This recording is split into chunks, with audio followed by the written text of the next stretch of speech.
안녕하십니까 대기업 시청자 여러분들, 대형 멘토 이진욱입니다. 자, 오늘 제가 현장 어디에 나와 있냐라고 하면 바로 KG타워, 우리 KG ETS 주주총회를 위해서 제가 여러분들에게 직접 현장을 발로 뛰어서 정보를 드리기 위해서 여기까지 나왔습니다. 지금 곧 주총이 시작되니까 빨리 제가 뛰어가 보도록 하겠습니다. 잠시 뒤 뵙겠습니다.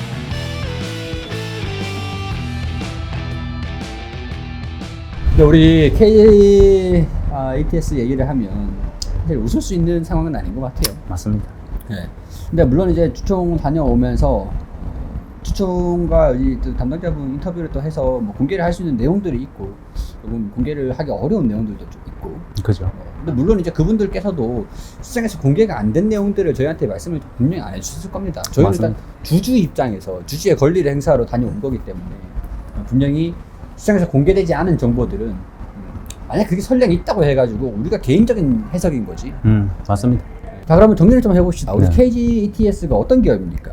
우리 KG ETS라고 하면 원래 23년도 그리고 20년도 전까지만 하더라도 이 중간 지주회사의 역할보다는 원래 본래 가지고 있던 환경사부의 영역으로 인해서 매출을 내고 있었는데, 최근에 이제 KG 스틸 홀딩스를 합병을 하고, 그 다음에 KG 모빌리티 홀딩스까지 합병하면서 어떻게 보면 이 KG 그룹의 중간 지주사가 지금 됐고, 이번 또 주주총회에서 23년도는 이 지주사를 역할을 하기 위한 발판을 마련을 했었고, 24년도 올해부터 본격적으로 이 지주사의 행보를 나가겠다라고 또 얘기를 했었거든요. 자, 여기까지는 이제 시장에서 나온 내용. 그렇죠. 그죠.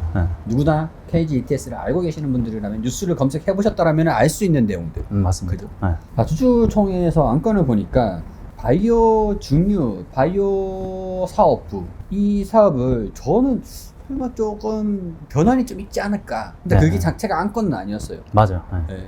근데 좀 신사업에 대한 부분들 얘기가 좀 나오지 않을까 좀 기대를 했거든요. 중간 지주사로서의 그런 행보로 시너지를 낼 수 있는 이런 산업들을 할 거다라는 그런 은연중에서 막 질문 같은 게 있을 거라 기대를 했는데 네.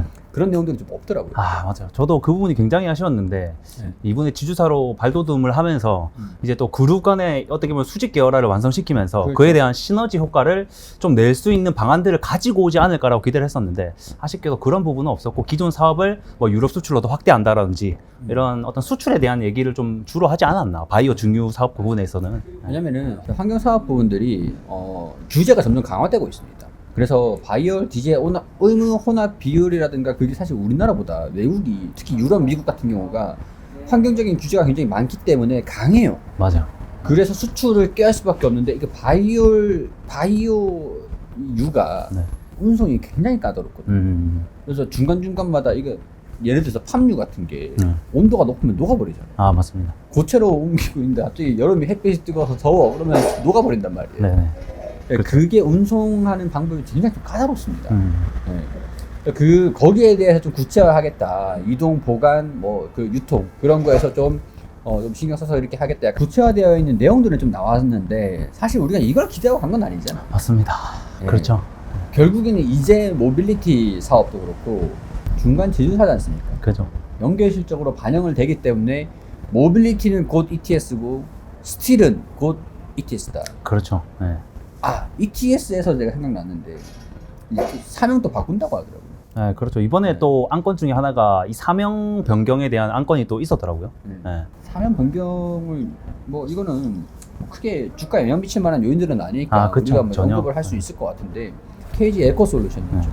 KG 에코 친환경적인 바이오 디젤 친환경이고 모빌리티 이것도 친환경적으로 전기차 하려고 하지 않습니까? 맞습니다. KG 스틸은 ESG가 좀 중요하게 돼요. 그거 이제 KG 스틸 같은 경우에도 아무래도 탄소 중립이 요새 또 계속 대두가 되고 있다 보니까, 그렇지. 예, 그쪽으로 아무래도 계속해서 나가려고 하는 움직임들이 보이고 있습니다. 그것도. 일단 뭐 그건 그렇고 좀 질문했었잖아요. 네. 모빌리티와의 시너지는 어떻게 기대를 해볼 수 있겠느냐. 저희가 처음에는 이제 가서 질문을 했을 때는 시장에 공개되어 있는 어떤 스틸과의 시너지 효과가 더 많이 나올 것으로 조금 예상은 기대를 하고 갔었는데, 그러니까 얻어낼 수 있는 소스가 있을까를 기대를 했죠. 그쵸. 네. 근데 막상 이제 질문을 하면서 담당자분이랑 얘기를 하다 보니까 사실 크게 저희가 기대했던 거에 부응하지는 못했던 것 같습니다. 나쁘진 않아. 나쁜 내용들은 아니야. 네, 나쁜 내용들은 없었죠. 네, 우리가 이걸 약간 뭔가 또 특별한 소스를 좀 얻을 수 있을까라고 기대를 했을 뿐이지. 그죠. 네, 나쁜 얘기들은 없었어요. 그럼요. 네. 자, 그리고 이제 KG ETS의 바이오 사업부적인 부분들을 얘기를 했고, 네. 우리 모빌리티가 남았습니다. 이제 네. KG 스틸도 말씀을 드렸고 모빌리티가 남았는데 저는 KG ETS의 장기적인 전망이 네. 모빌리티에 있다고 생각을 하거든요. 저도 그 부분에 동의를 하고 있고 지금 현재 모빌리티 사업부에 이 KG 그룹의 주요 인사들이 거기에 지금 다 붙어 있다고 하더라고요. 영업부는 지금 아예 회장님이 직접 붙어가지고 해외 수출이나 안건을 다 가지고 오는 상태고 뭐 여러 또 KG 그룹의 주요 임원들이 지금 모빌리티에 전부 다 하나씩 부서에 붙어가지고 다 달라붙어. 네, 다 달라붙어가지고 정말 이 모빌리티를 흑자 전환 그리고 살리기 위해서 엄청난 노력을 하고 있고 지금 그 결과가 또 어떻게 보면 이번에 6년 동안 그동안 이 적자였던 부분이 6개월 만에 또 흑자를 가져온 성과가 또 있었지 않습니까? 근데 그게 가능했었던 이유가 있었던 것 같아요. 토레스의 국내 판매가 약진이 있어서 그게 또 흑자 전환의 원동력이 됐다라고 할 수는 있겠지만 구체적인 장기적인 계획 전략이 현대기아랑은 또 다르더라고. 원래 지금 현대기아가 내수 시장을 사실 꽉 잡고 있기 때문에 지금의 KG 모빌리티 같은 경우에는 내수 시장을 잡기가 솔직히 좀 쉽지 않아요. 점유율이 굉장히 낮은 상태여가지고 이거를 아무래도 내부진에서도 알고 있는 상황이고 그래서 이거를 이제 수출로 통해서 매출 확대를 해 나가겠다. 현기랑 좀 겹치지 않는 동남아라든지 뭐 이런 시장을 더 공략을 해서 그 어디였더라? 뭐 어디 동유럽? 하여튼 유럽 쪽하고 유럽의 현대와 점유율이 크게 차이가 현대의 점유율이 높지 않은 지역이었던 것 같아요. 네, 맞아요. 남유럽인지 동유럽이었는지 그리고 사우디 쪽 네, 네 맞아요. 그리고 남미 맞아요, 사우디. 네. 네, 이렇게 세 곳의 판매 거점을 늘리면서 판매량을 증가시킨다는데 이런 내용들도 시장에서 나와 있던 내용들이긴 했어요. 네, 맞아요. 근데 그걸 좀 더 구체적으로 말씀을 해주셨던 것도 있어. 맞아요. 맞죠? 네. 그래서 이런 것들이 현대 기아와의 전략의 차이가 아니었나. 맞습니다. 이번에 내수 시장이 지금 현재 매출 비중이 내수가 8, 그리고 해외가 지금 2로 정도 나오고 있는데 이거를 4대 6까지 그러니까 해외에 대한 매출 비중을 더 높이겠다라고 말씀을 그때 해주셨거든요. 네. 그래서 보니까 좀 더 해외에 대한 성과가 더 돋보인다라고 하면 매출에 대한 기대 증가가 좀 더 나타나지 않을까 이렇게 우리가 좀 기대해 볼 수 있을 것 같습니다. 그것도 물어봤거든. 라인업에 대한 추가가 없을까? 아, 그렇죠. 네. 네, 아는 많은 모빌리티 분들도 그렇지만 ETS 주주분들도 모빌리티가 어떻게 단기적인 성장성이 없을 뭐 어떤 것이 있을까를 주목을 하는 대목에서 신차 라인업이 어떻게 될까 하는 게 궁금하실 수밖에 없었을 것 같거든요. 저 역시 네. 마찬가지였습니다. 그렇죠. 어떻게 말씀하셨죠? 일단은 내연기관에 대한 신차는 조금 딜레이를 시킨다고 하셨어요. 그러니까 기존에 1년 이렇게 신차 출시를 페이스 리프팅이라든가 출시했다라고 하면 아무래도 지금 현재 또 이게 내연기관에서 전기차로 넘어가고 있는 단계다 보니까 이 내연기관의 출시 기간을 뭐 1년에서 1년 6개월까지 이렇게 좀 딜레이를 시켜서 내연기관을 될 수 있다라고 한 거죠. 그렇죠. 예. 네. 전기차 같은 경우에는 이 신차 계획을 계속해서 앞으로 늘릴 지금 계획을 구상하고 있다. 이런 식으로. 구상하고 있다. 예, 예. 아직까지 확정은 아닌데 계속해서 아무래도 전 세계적으로 아무래도 전기차로 가고 있는 또 시대다 보니까 나와 있는 라인업들이 있기 때문에 아마 네. 그런 거 아닐까 싶어요. 네, 맞아요. 네. 지금 나와 있는 라인업들이 판매량이 올라와야 새로운 라인업을 추가할 거 아니야. 아, 그죠. 왜냐면 라인업을 추가한다라는 거는 그 공장에서 생산 계획을 다 하고 이제 양산 준비를 다 끝난 상태여야 되는데 기존에 토레스 여러 가지 버전들이 있는데 이 버전들을 가지고 팔리지도 않는데 라인업을 다 이렇게 할 수는 없잖아요. 칸도 있고 또 뭐 있죠? 칸이랑 지금 현재 토레스 전기차가 3월달에 출시된 걸로 알고 있거든요. 아 근데 하반기에 또 뭐 나온다 했지 않았어? 하반기에 제품 전기차 라인업들이 뭐 공개가 될 예정에 있다. 네네. 그런 얘기도 있었기 때문에 그게 또 판매량으로 이어질지도 관전 포인트가 될 수 있을 것 같다. 맞습니다. 이렇게 정리할 수 있을 것 같습니다. 그리고 저희가 또 무거운 얘기를 또 안 할 수가 없을 것 같던데 최근에 또 안 좋은 일이 하나 있었잖아요. 그렇죠. 네. 압수수색 그 얘기를 또 한번 조금 해야 되지 않겠나 싶어요. 해야죠. 네. 차만 내부는 못 하겠는데. 네. 간략하게 말씀드리면 3월 19일 날 이 KG 모빌리티의 압수수색 소식이 있었죠. 그래가지고 이제 또 이번에 파장이 있었던 게 횡령 배임 사태가 벌어졌었는데 또 말단 직원이 횡령을 한 게 아니라 지금 현 KG 모빌리티의 대표가 또 같이 연루가 되면서 좀 파장이 좀 크게 있었고 이 때문에 주가 같이 하락했었던 일이 있었죠. 그 대표가 주식수를 전혀 가지고 있는 게 없었었는데. 맞아요. 주식수가 있는 건 없습니다. 주식수 가지고 있는 건 없어요. 네.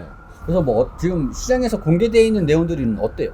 뭔 내용들이 있죠 지금? 사건 정리를 지금 혐의만 나와 있는 것만 간단하게 정리해 드리면 일단은 이 구 쌍용차 시절 때 이때 이제 이 지금 현 KG 모빌리티 대표가 또 직원이었었거든요. 이때 당시에. 네. 그때 직원을 다니면서 이 회사 돈으로 뭐 룸살롱이라던가 노래방 등 영업을 했네. 그쵸 이제 약간 사적으로 사용을 한 혐의가 지금 현재 한 개가 있고 근데 그게 좀 아. 오래된 얘기라고 하더만. 맞아요. 이게 생각보다 조금 많이 오래된 지금 뭐 연수로 따지면 한 7, 8년 이상 된 사건인 것 같더라고요. 그때는 당시에 영업을 하려면 전부 다 접대를 했었어요. 맞아. 기억량법 10만 원이잖아. 네. 그때는 그런 거 자체가 없었거든. 그게 당연히 되던 당연시 차 한 대를 팔더라도 네. 로비를 해서 차를 팔아야 됐었던 그때 시절이었고. 네. 그쵸. 당연하다라기보다 약간 관례 관행. 같은, 관행 관행. 같은 좀 안 좋은 관행이긴 하지만 그렇게 안 하면 사실 계약을 이뤄내기가 좀 쉽지 않았던 시절이기도 하니까 맞아요. 그런 시대적인 배경이 또 같이 겹치면서 그런 부분이 좀 이제서야 좀 수면 위로 드러난 게 아닌가. 과연 KG 입장에서는 이걸 몰랐을까? 우리가 몰라도 사실 문제예요. 합병을 하는데 이걸 몰랐다? 맞아요. 네. 조사가 안 되고 그냥 인수를 한 거밖에 안 되거든요. 그쵸. 근데 뭐 이거는 알 수밖에 없었을 거다. 분명히 알 수밖에 없었을 거야. 네. 근데 그때 당시에 관행이었고 그러다 보니까 이거를 좀 문제 삼기도 좀 그랬을 거고 입장에서. 맞아요. 네. 네. 제 생각에는 이번에 합병을 통해서 경찰에서 내부 고발도 있었을 거고 분명히. 맞아요. 이번에 알게 됐던 것들의 수면 위로 드러나게 된 계기가 합병이 아니었을까요? 그런 의혹도 제가 영상에서도 어느 정도 말씀을 드렸는데 이 KG 스틸 홀딩스를 합병하는 기일과 이번에 언론이 딱 터진 기일이 딱 맞물렸었거든요. 그러면서 이 중간 지주사의 어떤 지배력 강화에 대한 부분이 아닌가 좀 이제 약간 인사들을 좀 교체를 하면서 약간 그런 부분 좀 의심을 했었는데 뭐 그거는 어떻게든 간에 저희의 생각일 뿐이다 일단은. 그렇죠. 예, 예. 사표 뭐 처리 됐나요? 아직까지 사표 처리가 된 건 아니고 현 대표가 사의 표명을 한 상태이긴 한데 아직 정확하게 구체적으로 조사 결과가 다 안 나왔기 때문에 그렇죠. 이 결과에 따라서 이 KG 모빌리티 측은 결과를 좀 보고 결정을 하겠다라고 지금 현재 나타나고 있는 상황이거든요. 금액이 얼마일까? 사실은 이 금액이 횡령 배임 사태에서 제일 중요한 게 금액이거든요. 근데 단순히 영업을 하기 위한 그런 사적으로 사용을 했다. 그게 뭐 그렇게 돈이 많을까? 일단은 제가 봤을 때는 이 뭐 노래방이라든가 룸살롱에서 들어간 비용은 그렇게 크지 않는다라고 보고 있는데 근데 또 하나의 혐의가 더 있는 게 그 이제 쌍용차 시절에 이제 청소업체랑 장기 계약을 줬는데 그때 당시에 이 청소업체에게 장기 계약을 주는 대신 조건으로 좀 뒷돈을 챙겼나 봐요. 로비를 받았고. 그쵸. 약간 뭐 임직원 분들이랑 이제 대표랑 해서 좀 뒷돈을 챙긴 게 있나 본데. 로비를 해주고 또 로비를 받았네. 네, 그쵸. 그 금액이 지금 한 수천만 원대 정도 되고 있다라고 평가가 되고 있는데. 그러면 수천만 원 정도 수준일까요? 네, 그래봤자 제가 봤을 때는 큰 금액은 걱정할 금액은 전혀 아니다. 라고 생각이 된 것 같아요, 지금은.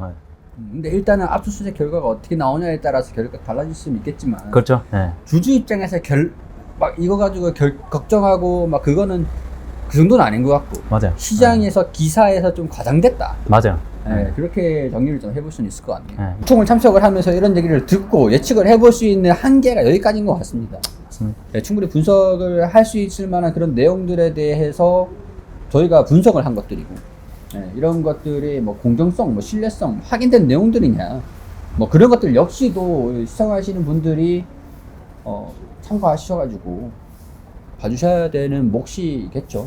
맞습니다. 네, 그래서 오늘 KG ETS 어떠셨습니까? 저는 조금 그래도 주주분들이 많이 오지 않을까라고 생각을 했었는데 생각보다 주총에서 비율이 50%딱 맞춰서 딱 와가지고 생각보다 주주분들이 많이 안 오셨네라고 생각을 했었거든요. 이게 왜 그러냐면 네. 이게 일반적인 주총이에요. 네. 왜냐면 안건이 정해져 있는 거에서 전자투표를 다 했고 네. 그리고 전자투표를 안 한 사람들은 최대 주주들은 회사에 있어요. 내부에 있거나 아니면은 사회 이사 잠깐 그 주총에 참석을 하면서 의결권을 제시를 해주고 근데 최대 주주들이 결국 회사 주인이잖아요. 그렇죠. 나쁜 건 아닙니다. 그렇죠. 네. 최대 주주가 없어서 이 의견이 안건이 통과가 안 되는 게 그게 더 문제겠죠. 그럼요. 네. 그래서 그건 맞습니다. 주총은 이게 정상이었다. 정상적인 주총이고 그래서 우리가 주총을 참석을 하면서 얻을 수 있는 그런 정보들, 내용들 그렇게까지 우리 이진우 멘토께서 이 KG ETS 분석을 해주셨잖아요. 오늘도 주총에 마침 딱 참석을 해가지고 이런 내용들 여러분들께 전달을 할 수 있는 기회가 됐습니다. 앞으로 KGETS 궁금한 거 있으면 어디로 가십니까? 우리 대기업에 들어오시면 철강과 건설에 제가 또 담당을 하고 있기 때문에 전문적으로 거기 안에서 우리 또 KG스틸이라던가 우리 KG 그룹에 관련된 이야기를 제가 많이 전달해 드릴 수 있도록 하겠습니다. 주주분들을 위해서 발로 뛰는 그런 대기업이 되도록 열심히 노력을 하도록 하겠습니다. KGETS 정도 상세한 내용들을 우리 대기업 채널 안에 오셔가지고 보시면은 이진우 멘토님께서 앞으로도 계속 상세하게 풀어드릴 예정이니까 많은 관심 부탁드리고요. 고생하셨습니다. 네, 고맙습니다. 네.